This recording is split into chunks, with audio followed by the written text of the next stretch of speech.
umsakazo Music Gavins FM Channel 33 Nobumpele umkelelezo umphefumulo asithi khona izwi lapha ngumuntu ninjani kodwa emakhaya kade sagcina sibuyile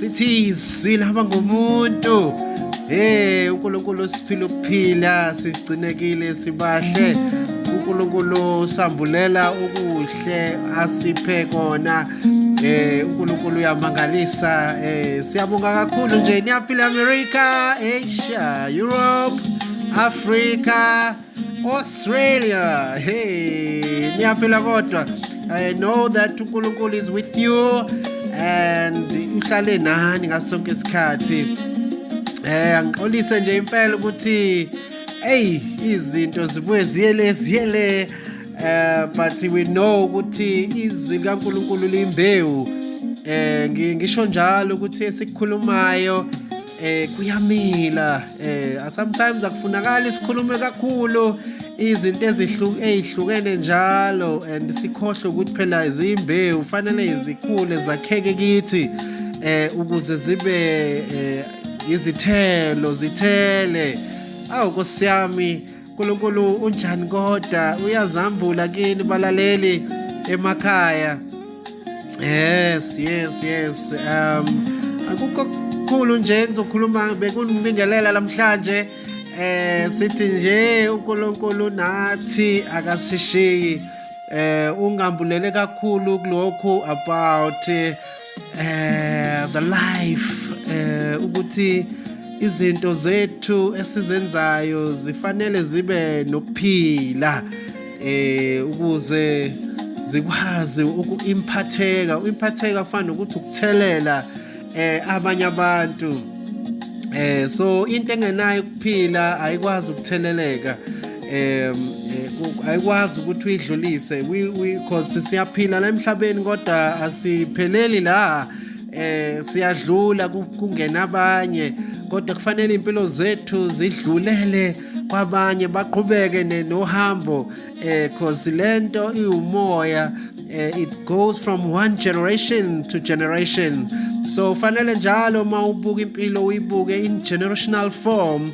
ubuka ukuthi uNkulunkulu uzokwenzelani yes nilalele umsakazo Music Gavins FM Channel 33 umsakazo musha ohlala umusha njalo umkenelezo umphefumulo siyazi ukuthi ngempela ukuphila kubalekile kade ngifunda nje ukuthi izinto esizifundisayo ziyazwakala uma sifundisa zinokuphila ayinakho ukuphoqa awuphoqa abantu ukuthi bakulalele awuphoqa izimo ukuthi zikulalele kodwa izimo ziyilalelela zona abantu bakulalela bona so ingakho ukuthi into enokuphila abantu they are drawn to it because it gives life to them so kubalekile ukuthi esiyikho sikuphile ukuze uma siqala sifundisa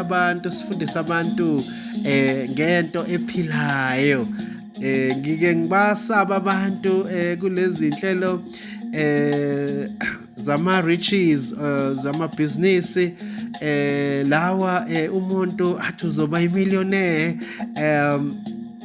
you need to join lo muntu usanda kuqala mombuza ukuthi uqale nini uzokutshela ukuthi uqale in last year or 3 months back and usekwazi ukuthi akutshela ukuthi uzoba rich ukuthi it's business scheme so it's very important to ukuthi into iphile and ngesikhathi uyiphila it becomes you so when you share it you are sharing something that is living it got your DNA it's got your image and ngeke uqamba amanga in that because umoya kaNkulunkulu awufake kithi unezinto vele asayiniwe so once kwaqondana izinto zasenyameni nekamoya that's where we say it's a manifestation ila izinto zivela khona so ila ukwazi khona uma ufika endaweni even ungakhulumanga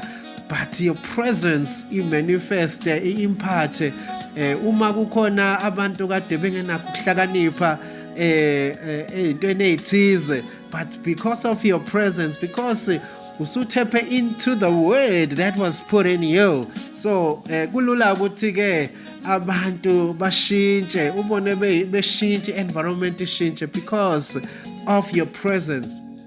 And it takes time. I won't lie, balaleli. Fanele sikufunde nje ukuthi impilo for it to develop in the physical realm, it needs time. It needs years. It can take you 20 years to become what God has called you to be and to ukuthi ibonakale emhlabeni. So ayikho microwave engakusiza ukuthi ube yilokhu uNkulunkulu abe yikho ikusheshise, but izinto zihamba ngama-season. Lalela umsakazo Music Gavins FM Channel 33.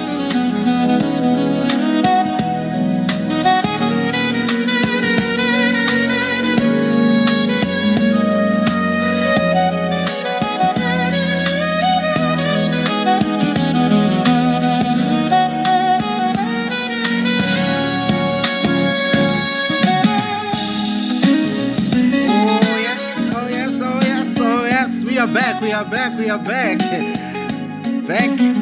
online. Yes, lalela umsakazo Music Gavins FM Channel 33 nobombele ukheneneza umphefumulo. Yes, siyaqhubeka nendaba yethu ukuthi abantu babe yilokhu uNkulunkulu abadesignele ukuthi babe yikho, and sikwamukele ukulinda isikhathi sethu. Definitely isikhathi sethu siyafika sokumanifesta. Uma umtshali uyazi ukuthi utshala ummbila ngoNovember 25, definitely by February, in 3 months time, depends on ukuthi isitshalo sitshalile siyinyanga engaki. So it's very important to know ukuthi siyinyanga, and then definitely sizoyilda, sizoletha ifruit. So noNkulunkulu usakhile la emhlabeni njengezitshalo ezizothela at the right time. So it's very important ukulinda, because ukulinda kuzala ukuphila.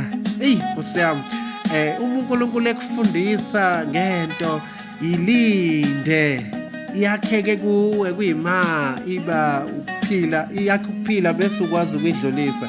Ngiyazi kulula kubantu ukuthi umuntu uma ethola into kumoya and then avela ayidlulise, and uyaphoqa ukuthi abantu bayilalele, and uzama ngawonke amandla ukuthi bayilalele because ayinakho ukuphila. Into enokuphila sometimes ayidingi ngisho ukukhuluma, iyazenzakalela, and we have to align with it if we dinga. Ngibuka nje imvelo ukuthi imvelo ayikhulumi lutho.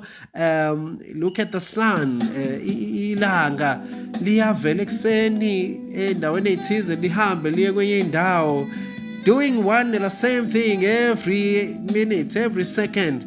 So kodwa wena uzobona ukuthi uyalidinga yini ilanga, so because ukuthi linani, so ingakho ukulinda kukwakha into nayo ibe ne-value, ikwazi ukukhipha imsoco njengohlu lwey'nyosi. My God. So ukulinda kuyakuzala ngampela ukuphila kwezinto. Ngibuka nje impilo kaJesu ukuthi uNkulunkulu alinde isikhathi esingaka azozalwa at that time, and mayizalwa abe i-manifestation of all the prophecies, yonke ama-prophecies akhulunyiwe ngaye abe yiwo. Uma ekhuluma uJesu wayengakhulumi into engenakuphila. Ingakho uma ekhuluma kwakunyakaza enhlizweni zabantu, because life was speaking to life.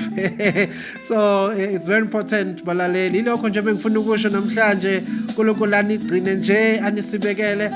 Hopefully sizophinde sibonane isikhathi esilandelayo. uNkulunkulu anigcine. Lalela umsakazo Music Gavins FM Channel 33 nobombele umkeneneza umphefumulo la sithi khona izwi ngaba ngumuntu. God bless you.